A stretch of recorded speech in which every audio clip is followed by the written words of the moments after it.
kita berikan kemuliaan buat Tuhan sekali lagi. Masa liburannya sudah selesai. Belum ya Bapak Ibu ya? Tanggal 2 tapi ya besok libur betul. Hari buruh Bapak Ibu ya. Oke, satu ucapan syukur di mana kita boleh beribadah pada ibadah yang kedua ini. Tema GBI mulai 2023 ini adalah hidup berfokus Kristus. Ya, kita sudah dengar dari Januari sampai April ini Bapak Ibu ya. Dan khusus tema pada bulan ini yaitu kemenangan dalam Kristus. Sama-sama katakan apa temanya? Kemenangan dalam Kristus. Apa sih yang menang?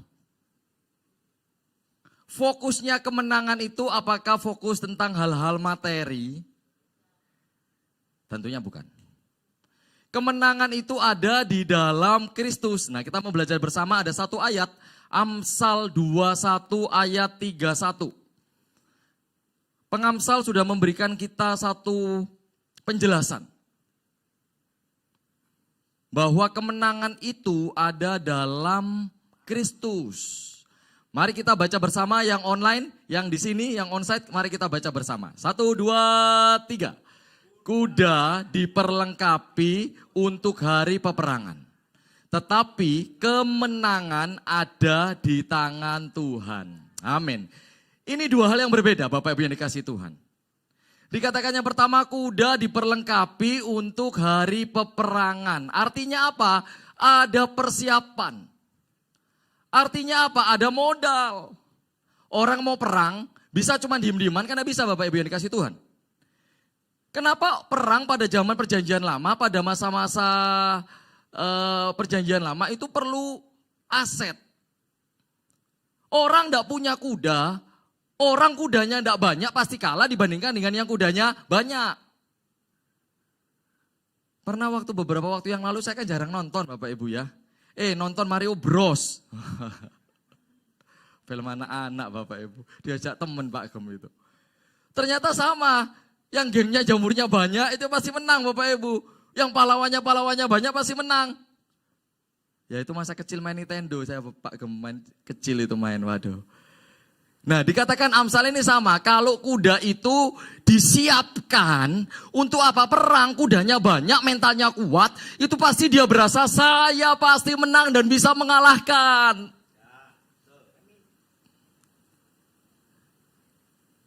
Ada hal yang kontradiktif dikatakan tetapi. Itu berarti membuang yang sudah disiapkan itu. Kemenangan ada di tangan Tuhan. Kok bisa ya kemenangan ada dalam tangan Tuhan? Bukan kemenangan ada di tangan kuda. Bukan kemenangan ada di tangan aset. Bukan kemenangan ada di tangan orang-orang yang berjaya. Orang-orang yang kuat.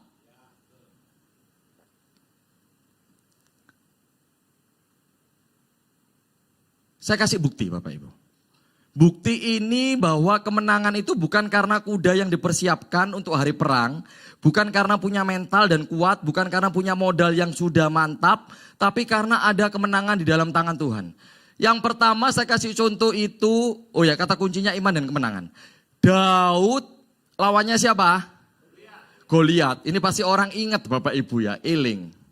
Sekarang hitung-hitungan secara matematika. Coba kita pikir Daud sama Goliat ini lebih bagus mana? Goliat. Betul? Nah, secara body lebih besar. Daud cilik Bapak Ibu ya. Cilik sama gede kalau berperang tukaran menang mana? Ayo. Menang gede dong. Dulu kalau bapak saya ngajarin waktu kecil, cilik apa gede? Musuhmu. Cilik.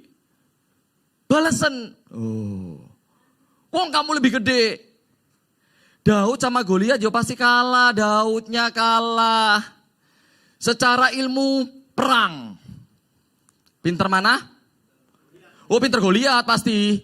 Goliat punya badan, punya baju, bahkan dia panglima. Panglima itu berarti sudah tidak terkalahkan dibandingkan dengan orang-orang lain di seputar Filistin itu.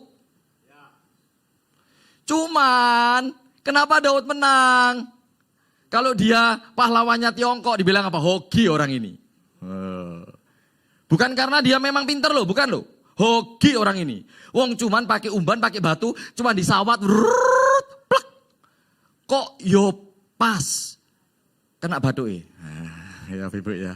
Kok yo klop kena batuke. Coba om lengse titik, langsung apa? Tinggal di blep, penyet itu. Secara keilmuan perang, Daud tidak ada apa-apanya Bapak Ibu. Sehingga kalau Amsal itu bilang, kuda itu disiapno untuk perang, Goliat ini loh disiapno untuk perang. Bahkan semua takut Raja Saul ya tidak berani menghadapi. Cuman Daud ini menang karena apa? Bukan karena hoki. Karena apa? Tangan Tuhan. Tangan Tuhan Bapak Ibu. Yang kedua, contohnya banyak Bapak Ibu. Satu lagi kita kasih contoh supaya kita tahu. Karena tema bulan ini kemenangan dalam Kristus. Jadi bukan karena aku, bukan karena saudara dan saya, tapi karena Kristus. 300 orang prajurit Gideon bisa mengalahkan Midian. Ini Gideon itu ingat Amsal itu Bapak Ibu. Disiapkan orang sebanyak-banyaknya. Hakim-Hakim 7 ayat 2 bilang, ayat 3 ayat 7, disiapkan 32.000 orang. Kalau banyak-banyakan orang, terus terang menangan Midian Bapak Ibu. Cuman Tuhan ini bilang kalau kemenangan di dalam tangan Tuhan, bukan manusianya yang sombong. Hakim-Hakim 7 ayat 2 itu bilangnya gini, dalam bahasa Surabaya bilang gini, lek kon menang, ben kon gak sombong. Lek kon menang, wah, ben gak ngiro bahwa kamu sing pinter. Itu bahasa saya membaca Hakim-Hakim 7 ayat 2 Bapak Ibu.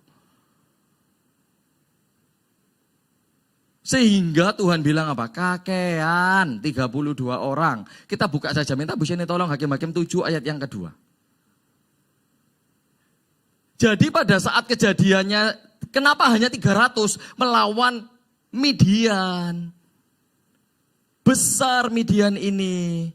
Nah ini, Hakim-Hakim 7 ayat 2 dikatakan, berfirmanlah Tuhan kepada Gideon. Tuhan ini ngomongi Gideon Bapak Ibu.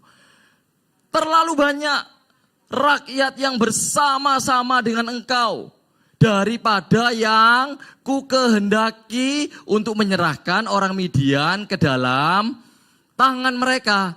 Jangan-jangan orang Israel memegah-megahkan diri terhadap aku. Sambil berkata, tanganku sendirilah yang menyelamatkan aku. Bapak Ibu tahu ini loh. Tuhan itu ngomong gini Bapak Ibu, kakean terlalu banyak. Kadang kita bilang, sudahlah ini modal saya dan saya pasti berhasil. Saya pasti punya harapan. Saya pasti ke depan punya visi dan misi. Tuhan bilang apa dalam bahasa Surabaya? Belgedes. Belgedes. Bojai. Tuhan bilang apa? Kalau 32.000 orang kamu bisa merasa apa? Karena gara-gara kamu. Sing pinter kamu. Tuhan bilang justru orang-orang supaya tidak ngomong bahwa tanganku sendirilah yang bisa mengalahkan orang-orang Midian. Dari 32.000 orang Tuhan bilang, tanya ono lagi. Sing gak siap suruh pulang. 32.000 kalau nanti baca di pasal 4, pasal 5, pasal 6, pasal 7. Yang pulang itu 22.000. 32 kurangi 22, sisa berapa Bapak Ibu? 10.000. Wes lebih dari separuh, betul Pak Gem. Tuhan masih bilang apa? Kakean. Supaya pikiran kita itu ingat bahwa ini kemenangan punyanya siapa? Tuhan. Bukan hartamu, bukan pikiranmu, bukan usahamu. 10.000 dicoba di dalam kolam, di dalam sungai. Yang minum, yang apa. Tuhan mau pakai segala macam cara. Sisa berapa? 300. Menang enggak? Menang enggak? Menang. Menang dia. Kadang dipikir itu enggak masuk akal. Kok yo iso ya menang ya? Ini buktinya bahwa kuda dipersiapkan, diperlengkapi untuk perang.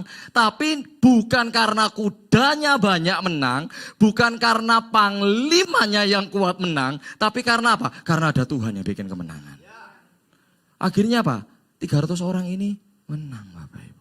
Apa bisa prajuritnya Gideon bilang, ini karena saya yang menang. 300 orang pilihan yang menang. Bisa Bapak Ibu? Ya gak iso, memet lo ngatus Bapak Ibu. Mengalahkan ribuan orang. Ini buktinya. Jadi apa? Amsal ini bilang, walaupun kamu tidak punya kuda untuk perang. Walaupun kamu tidak punya senjata untuk maju hari-hari ke depan ini. Sing jarene elek Bapak Ibu. Bisa menang? Bisa. Saya tadi tulis kata kuncinya iman. Yang kita harapkan, bukti yang tidak kita lihat. Kemenangan itu bicara apa sih? Bicara kita kepuasan, mendapat sesuatu Bapak Ibu. 2 Korintus 2 ayat 14a. Ini saya tulis. Masalah apapun dapat kita kalahkan bersama Tuhan. Mari kita ngomong ini Bapak Ibu. Masalah apapun dapat kita kalahkan bersama dengan Tuhan. Mari kita ngomong sama-sama. 1, 2, 3. Masalah apapun. Ingat ya, bukan masalah kecil. Bukan hanya masalah gede. Bukan masalah yang kita merasa tidak bisa. Tidak mungkin masalah apapun dapat apa? Kita kalahkan bersama siapa? Tuhan. Bukan kuat dan gagah kita. Kuncinya 2 Korintus 2 ayat 14. Kalimat pertama ini penting. Dikatakan, tetapi syukur bagi Allah. Hal yang pertama sebagai anak Tuhan adalah kita belajar untuk mengucap syukur. Mulut kita ini mulut penuh berkat. Atau mulut penuh kutuk. Pilihan cuma di kita. Kalau kita ngomong yang kutuk, gak ada ucapan syukur, menutup berkat Bapak Ibu. Hari ini corona sudah entek ngomong tetap corona. Moro-moro Markona kena Bapak Ibu. Mulut Bapak Ibu. Omongan Bapak Ibu. Grundel. Korintus ini bilang syukur bagi Allah. Jadi yang diingat itu adalah mengucap syukur. Yang diingat adalah kasih Tuhan terhadap setiap kita. Hari ini yang tidak perayaan, apa sedih hatinya? Yang tidak jalan-jalan Bapak Ibu? Enggak. Ya, ono sing sedih titik Bapak Ibu ya. Gak akeh sih. Tapi sehat-sehat itu saya berkat tuh Bapak Ibu. Ya. Kadang itu jalan-jalan Yodo entek, betul? Tapi seneng loh Bapak Ibu. Syukur bagi Allah ini artinya apa? Mengucap syukurlah dalam hafal. 1 Tesalonika 5 ayat 18. Tapi kenapa orang-orang sering gerundel ngamuk, sumpek Bapak Ibu? Mengucap syukurlah dalam segala hal, semua hal Bapak Ibu. Tidak hanya hal yang tidak enak. Kalau mengucap syukur diberkati gampang, betul? Bisa keliling, aman. Seneng. Bisa jalan-jalan ke Vietnam, seneng. Oleh-oleh minggu depan Bapak Ibu, mesti datang ya. Bu lali. Kadang kita ngomong aku udah jalan kemana-mana Pak. Tapi hidupmu hari ini sehat, itu berkat Tuhan yang luar biasa. Mulut ini mesti ngomong. Mengucap syukur. Karena apa? Hal itu yang dikehendaki Allah. Jadi dimaui Tuhan Bapak Ibu. Mengucap syukur itu bukan cuma ngedemi hati. Ya, wes lumayan. Wes sing penting sehat. Wes penting. Oh bukan. Mengucap 1 Tesalonika 5:18 bilang mengucap syukurlah dalam segala hal. Oke? Sebab itulah yang dikehendaki. Itu sing dimaui, yang diharuskan sama Tuhan. Lah enggak mengucap syukur, kok oleh berkat Bapak Ibu. Karena apa? Tuhan mau mengucap syukur. Nah lanjut 2 Korintus 2:14. Tetapi syukur bagi Allah yang dalam Kristus apa? Selalu. Wah ini. Wes, sisai gampang, membawa kemenangan. Jadi kata kuncinya itu tetapi syukur bagi Allah, mengucap syukur hidupku pernah apa ngomel terus hari ini? Apa ngomel terus tahun ini? Apa sumpek terus tahun ini? Dibuang sumpeknya. Sumpeknya tidak dapat apa-apa, betul? Yang ada apa? Ngomongkan yang baik. Ngomongkan yang baik. Siapa mau nyusul Vietnam? Oh, saya Bapak Ibu. Ono duwe, pasti ono. Oh. Ya toh, amin. Bisa dijak orang bisa loh, Bu. Oh. Kadang itu enggak masuk akal. Nah, itu loh. Hoki orang bilang. Bukan, karena mengucap syukur. Saya ingat mengucap syukur ini Bapak Ibu, kadangkala kita apa? Ditakuti dengan persoalan-persoalan hidup. Betul? Saya kemarin bersyukur bisa jalan-jalan ke Bali beberapa hari ngajak orang tua saya Bapak Ibu. Senang Bapak Ibu. Cuman begitu ngajak papa mama ini kan orang tua Bapak Ibu ya. Begitu ngajak Cia, yang dilihat bukan menunya yang enak Bapak Ibu. Tapi apa orang goe Bapak Ibu. Orang kadang itu enggak mengucap syukur Bapak Ibu, merasa larang.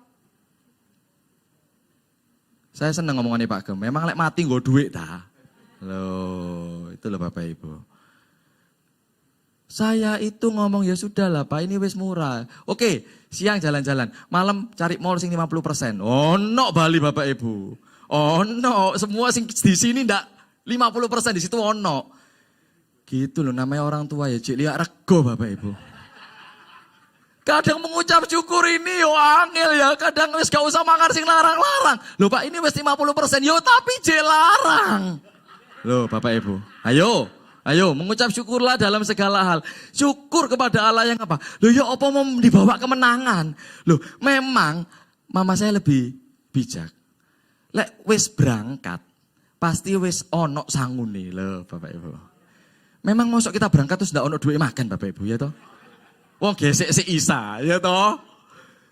Kadang itu kemenangan itu sudah di depan kita, cuman kita itu masih apa merasa ndak bisa mengucap syukur, merasa angel Bapak Ibu. Ini mesti dibuang jauh-jauh Bapak Ibu. Sehingga apa? Selalu membawa kami di jalan kemenangan. Kalaupun loh masih ada kemenangan. Walaupun hari ini kita lagi mengalami hal yang sumpek Bapak Ibu ya.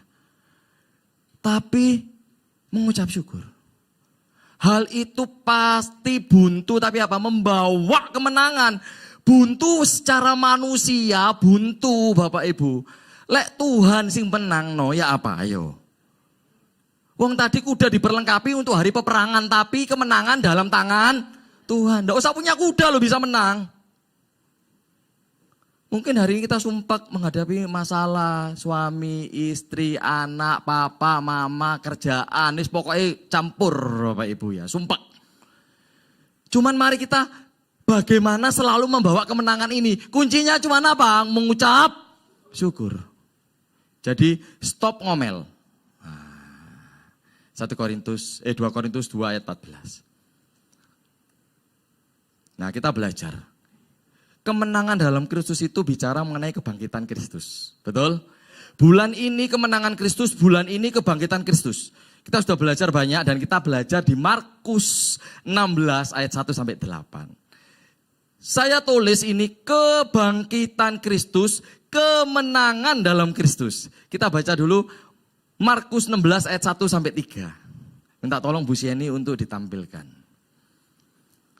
Setelah lewat hari Sabat, Maria Magdalena, Maria ibu Yakobus, serta Salome membeli rempah-rempah untuk pergi ke kubur dan meminyaki Yesus. Dan pagi-pagi benar pada hari pertama minggu itu, setelah matahari terbit, pergilah mereka ke kubur. Mereka berkata seorang kepada yang lain, siapa yang akan menggulingkan batu itu bagi kita dari pintu kubur? Hal yang pertama, kemenangan itu, kemenangan Kristus itu Bapak Ibu, bicara tentang bukti. Saya ulang. Kemenangan, orang punya kemenangan itu berarti punya bukti, betul?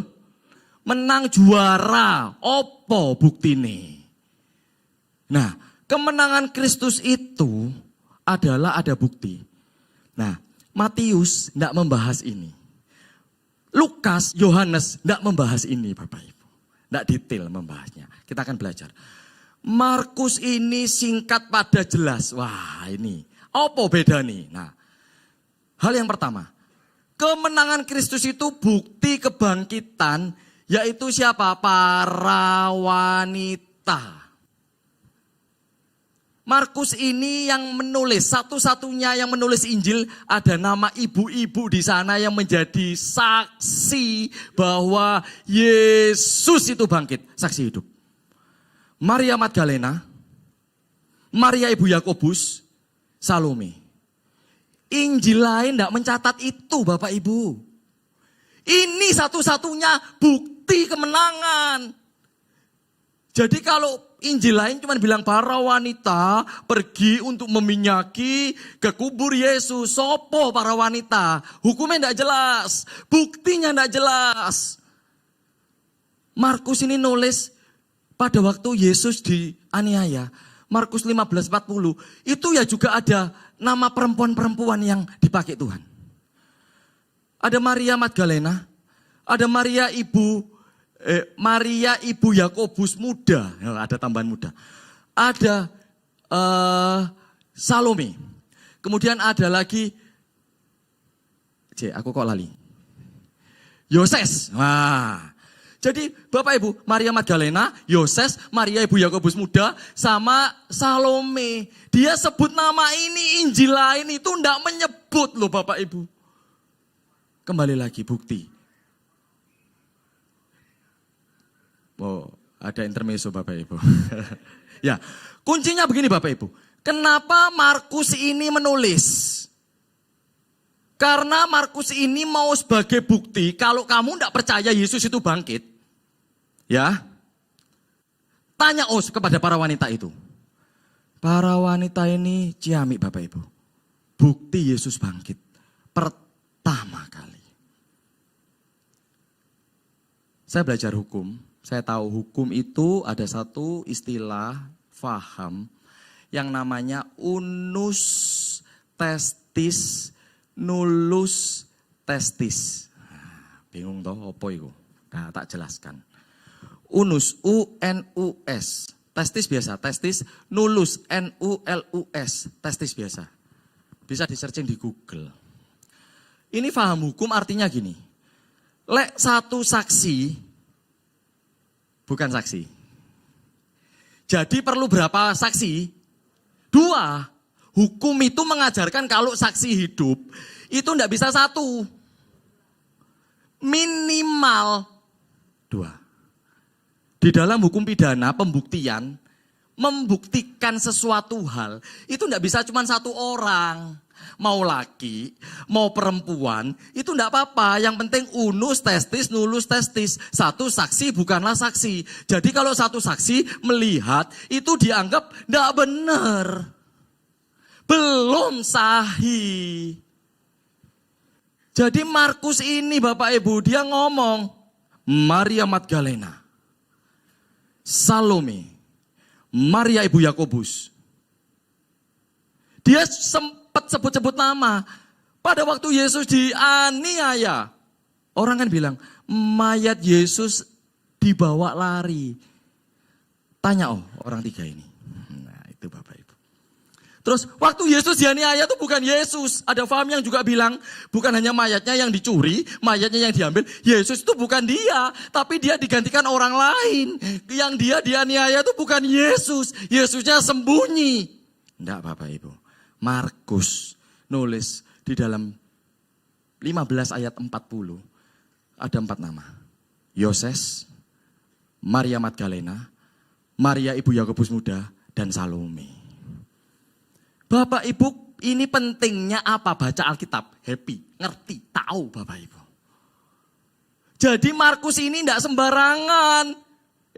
Lukas lulusan kedokteran, dokter. Mungkin Markus ini detektif suka aneh Bapak Ibu.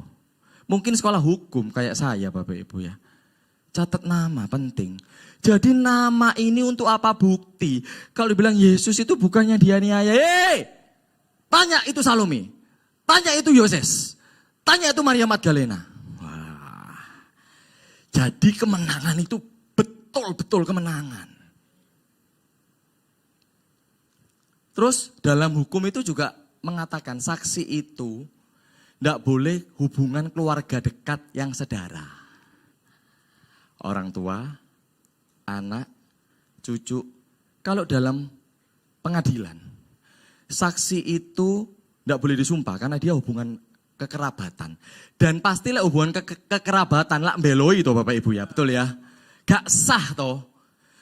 Markus ini, oke, Maria Magdalena mungkin ibu Yesus Bapak Ibu. Dia itu pinter. Ada 2 nama lain. Ibu Yakobus dan Salome. Kalau kita belajar Injil Sinoptik, di dalam pelajaran teologi itu ada Injil Sinoptik. Sambungan antara Matius, Markus, Lukas, Yohanes. Itu pasti ada. Kita akan menemukan hal-hal yang indah di dalamnya. Salah satunya ini Bapak Ibu. Saling melengkapi.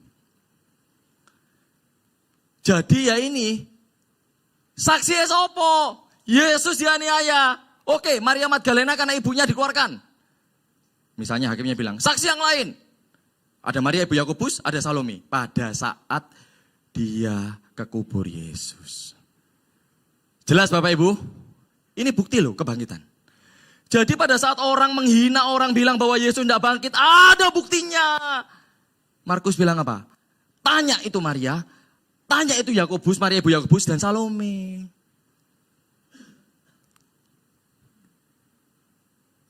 Jadi apa? Para wanita ini sudah jadi berkat Bapak Ibu. Ini orang pertama loh. Terus ayat 3 tadi dikatakan. Siapa yang akan gulingkan batu ini? Coba yang datang cowok-cowok Pak. Coba yang datang cowok-cowok Bapak Ibu. Kira-kira isu diambil mayatnya itulah gampang Bapak Ibu. Wong pertama dijaga Bapak Ibu. Pertama dijaga Bapak Ibu. Dijaga tentara. Yang kedua wanita-wanita yang datang. Memang bisa wanita untuk dorong batu Bapak Ibu. Nggak bisa. Ini salah satu bukti kebangkitannya Bapak Ibu. Jadi apa? Ada satu kemenangan Tuhan di dalamnya. Hal yang kedua. Markus 16 ayat 6. 3 sudah baca, kita baca 4, 5, 6.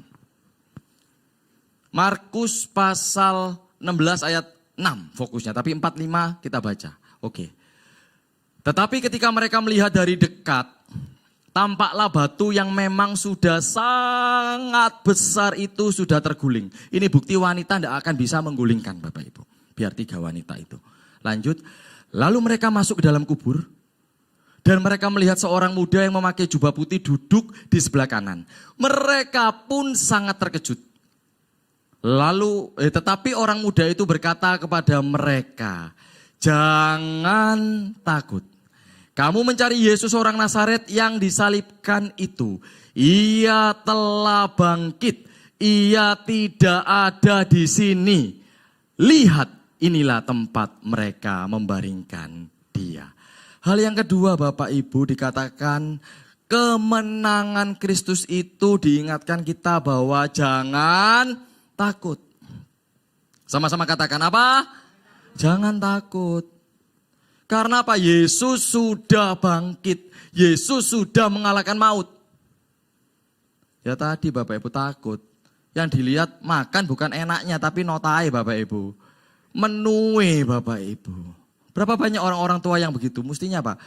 Ya bukan kemaruk mau minta mahal bukan Bapak Ibu. Tapi orang tua itu sayang sama anaknya. Betul Bapak Ibu ya?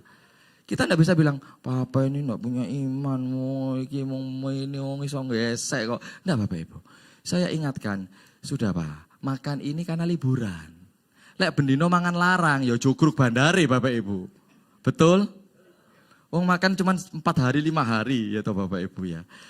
Jangan takut ini bicara mengenai apa? Iman. Mengenai persoalan-persoalan ke depan. Loh, kalau kita masih takut menghadapi persoalan, berarti apa? Tidak punya iman.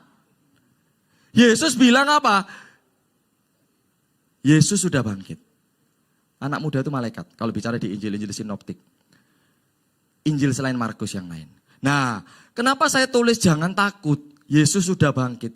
Ini bukan hanya anak muda yang dikatakan tadi itu yang mengatakan kepada perempuan-perempuan di dalam kubur.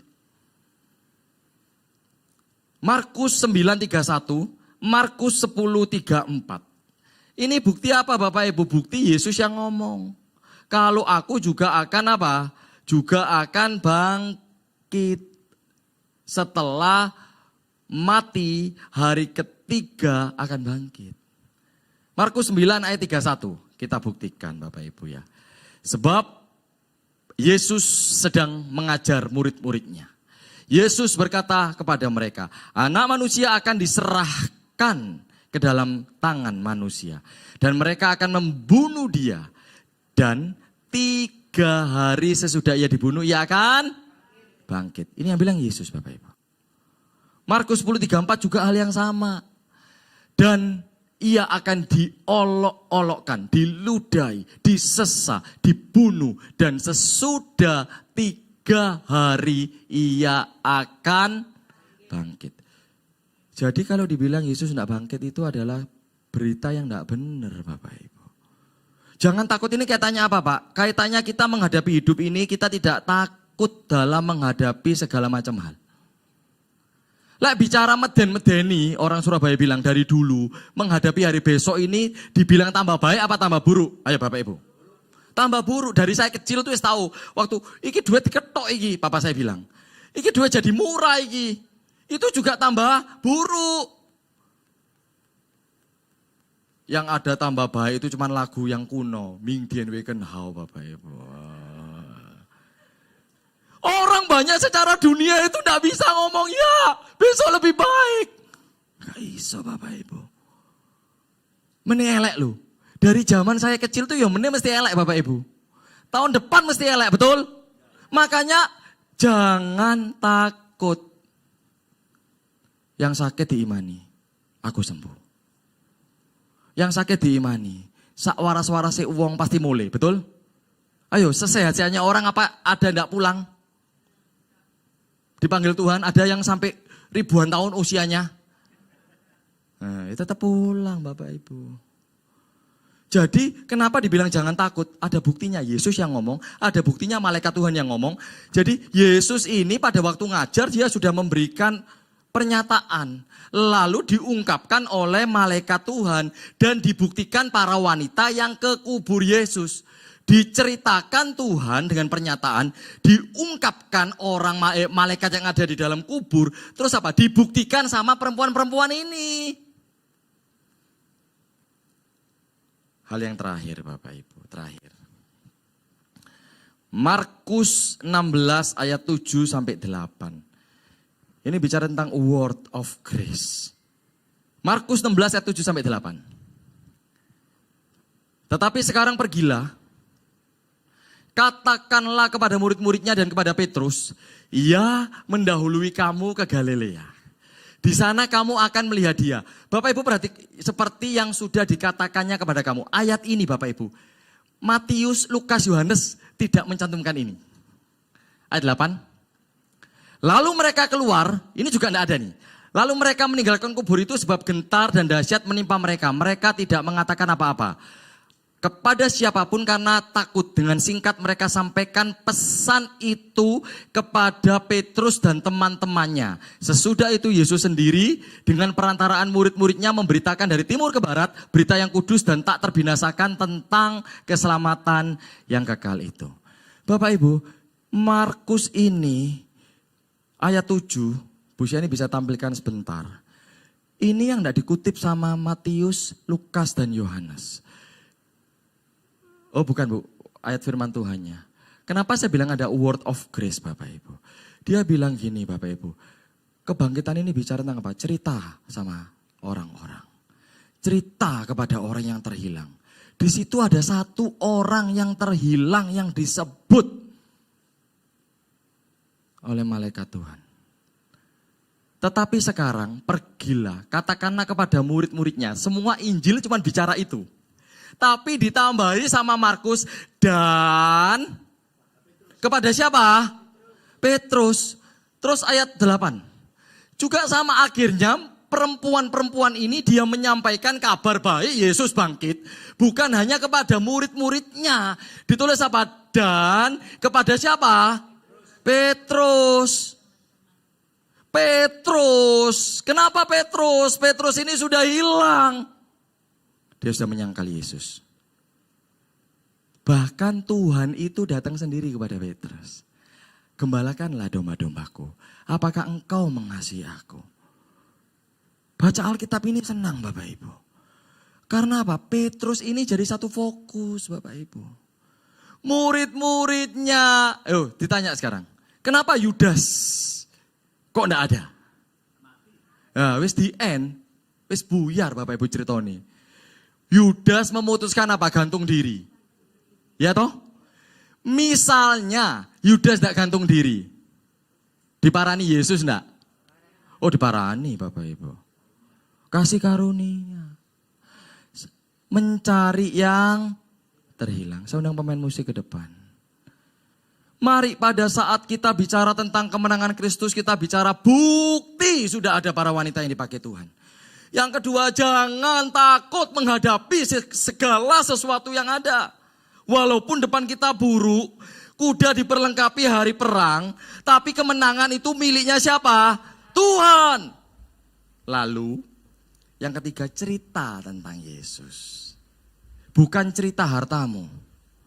Bukan cerita kesuksesanmu. Cerita tentang siapa? Yesus. Cerita tentang siapa? Yesus sudah bangkit. Dan cari orang-orang yang terhilang. Ditulis Bapak Ibu, Petrus. Sampaikan pada Petrus ya.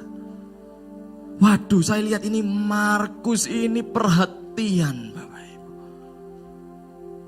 Injil sinoptik yang lain cuma bilang apa? Murid-muridnya. Kalau tidak ada Petrus, 3.000 orang. Waktu Roh Kudus turun. Tidak dibaptis, tidak percaya Yesus Bapak Ibu. Kalau tidak ada Petrus, dia bertobat. Dia menyesali. Dia cari Yesus. Ini yang namanya kemenangan. Akhirnya Petrus jadi pahlawan. Bukan, Tuhan pakai Bapak Ibu. Mari kita ingat momen bulan April ini.